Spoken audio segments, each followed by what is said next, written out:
Ja,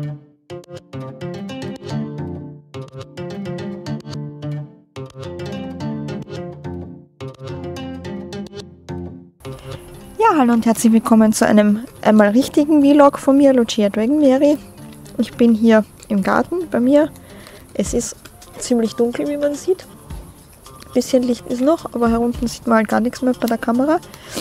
Ich grille. Blöderweise geht der Wind genau in meine Richtung.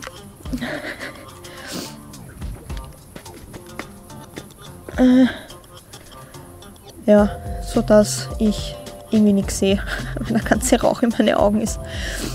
Ja, also was ich euch mal sagen wollte, und zwar wir haben jetzt endlich ein Haus gefunden.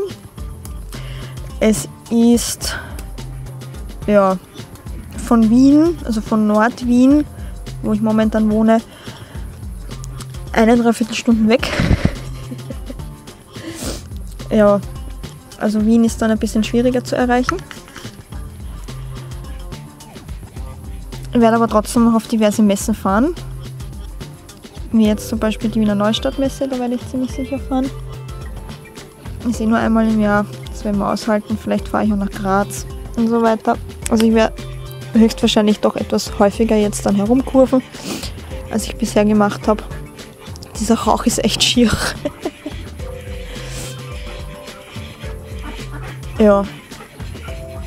Ja, fürs bessere Verständnis, diese Sachen hier werden alle eingeräumt. Das meiste davon ist Zierzeugs tatsächlich. Die Sachen verwende ich momentan noch im Zimmer, also die üblichen Verdächtigen für die Couch, die Überzüge und so weiter. Das ist ein Leintüchel von mir, das ist jetzt auch meine Bettwäsche. Ja, da hinten ist eine Schachtel. Sieht man nicht, weil es zu dunkel ist. Da sind gerade Kissenbezüge von den Viech, also von den Tieren drinnen. Da haben wir noch sehr viel zum Einräumen. Die Sachen sind alle frisch gewaschen, die wasche ich zuerst. Also ich räume sie aus dem Kasten, wasche sie, räume sie runter, weil das ist mein einziger Wäscheständer. Die Sachen können teilweise auch rauf. Da sind zum Beispiel meine T-Shirts und das sind für die Transporter zum Einlegen. Und da haben wir Tischdecken und so und auch Bettwäsche. Ja. Da können ein paar Sachen noch rauf, weil Bettwäsche, also weiß ich noch nicht, ob ich die jetzt schon wegräume. Auf jeden Fall, ja. Das ist übrigens nicht mein Raum, das ist der Keller. Hier darf ich eigentlich nur den da abstellen. Das ist eigentlich auch verboten, aber ich bin froh, dass meine Oma nicht oft runterkommt. Ja, so viel Luxus habe ich in diesem Haus seit 4 Jahren. Ich darf den da aufstellen und den darf ich ab und zu verwenden. Und das da dürfte ich eigentlich auch nicht. Das sind so kaputte Sachen. Das muss ich nochmal waschen. Das sind so kaputte Sachen. Man sieht von den Ratten. Ist da kaputt gegangen. Das gleiche haben wir hier. Die Sachen werde ich hier noch verwenden. Und wenn ich dann übersiedelt bin, das ist übrigens mein Bademantel, wenn ich dann übersiedelt bin, kommen die Sachen weg. Ja, da sieht man auch ein schönes Loch, hat die Shaggy reingeknabbert. Ich bin ja sehr begeistert von ihr.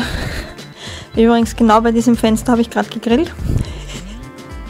Ja. Naja, auf jeden Fall habe ich noch viel vor mir. Ja, sieht jetzt schon etwas besser aus, dafür hinten etwas anders. Und zwar habe ich hier die ganzen Kuschelbetten. Da war alles voll mit Kuschelbetten, könnt ihr vorher noch anschauen. Plüschviecher habe ich jetzt noch da gelassen, diese Bären können nicht mehr, die können meine Oma. Da unten habe ich das jetzt abgezogen, das schmeiße ich dann in die Waschmaschine. Da hat sich nur verändert, dass ich das Bettzeugs weg dann habe, damit die Sachen unten trocknen können, weil das sind auch so Kissen und Nachthemden und Putzfetzen und Weißwäsche halt bei mir. Auch wenn das jetzt nicht unbedingt weiß ist, aber es wird halt mit 60 Grad gewaschen. Ja, hier haben wir die 2 unten sind schon fertig verpackt, da habe ich schon zugeklebt, wie man sieht. Da ist noch offen, da ist noch offen und da unten. Da unten sind die Kissenbezüge mit den Kissen. Ich habe jetzt die Kissen dazu gegeben. Da haben wir solche Betten. Das haben die Ratten nie verwendet. Hatte ich ursprünglich für die Ratten, aber weil ich gewusst habe, die machen es kaputt und das war ein bisschen teuer. Mal schauen, für was ich das jetzt verwende. Zum Beispiel für ein Pixel könnte ich das verwenden. Weil das ist ja kein Nagetier. Der frisst das nicht. Wer Pixel nicht kennt, einfach warten. Auf dem Hauptchannel kommt dann irgendwann ein Video diesbezüglich und sonst auf Instagram und Facebook und so. Da habe ich Teppiche. Ich glaube, ich habe oben keine mehr. Also ich weiß nicht, mit was ich das noch auffüllen will. Da habe ich noch knapp 10 cm. Wenn ich ein bisschen reindrücke. Lauter Teppiche. In allen möglichen Farben. Und Formen. Schmetterling. Ja. Also, ich bin am Räumen.